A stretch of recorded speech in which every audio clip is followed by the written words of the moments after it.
El Dorado.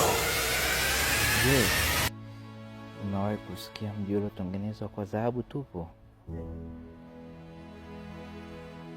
Mahali ambapo kuta, barabara, hata watu walihusishwa na utajiri usioelezeka. Watu waliuita El Dorado. Lakini swali moja, je, mji huu uliwahi kuwepo kweli?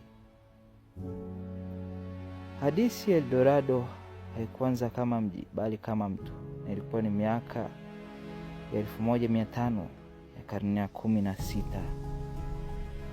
katika eneo la leo liitwalo Colombia huko Amerika Kusini. Kulikuwa na kabila moja lililoitwa Muisca. Kabila hili lilikuwa na desturi ya ajabu na ya kipekee. Kiongozi mpya alipoteuliwa, alifunikwa mwili wake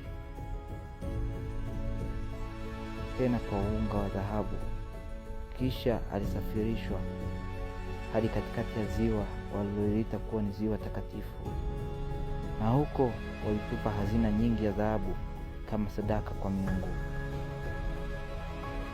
Kwa lugha yao walimuita kiongozi huyo El Dorado, yaani manake mtu wa dhahabu.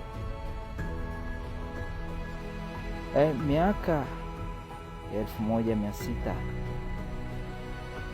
hadithi ziliposikika kote duniani, Wahispania waliposikia hadithi hawakuielewa vizuri.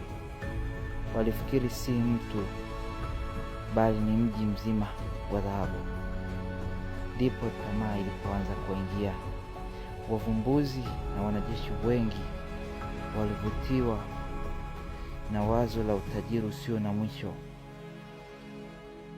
Safari hatari zaidi ilianza kupitia misitu mikubwa ya Amazon, kupambana na magonjwa, njaa, vita vya wenyeji.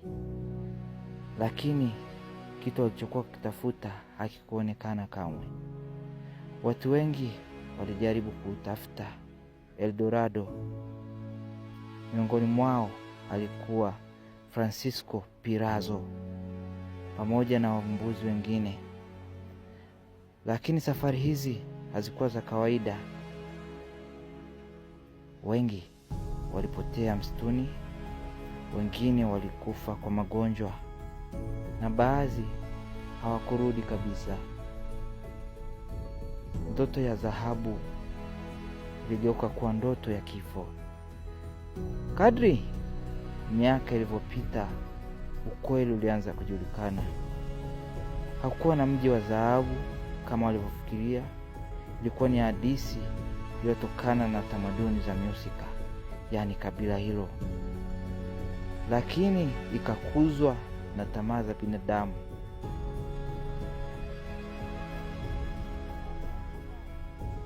El Dorado ikawa ishara ya kitu ambacho watu wanakitafuta lakini hawawezi kukipata. El Dorado mpaka leo hakuna ushahidi wa mji uliopatikana, lakini hadithi zake bado zinaishi. Watu wengine bado hawaamini, labda wanafikiri kuna mahala fulani duniani El Dorado amejificha. Hii ndio maana halisi ya El Dorado, the lost city, the sun, the city of God. Mimi ni Branko.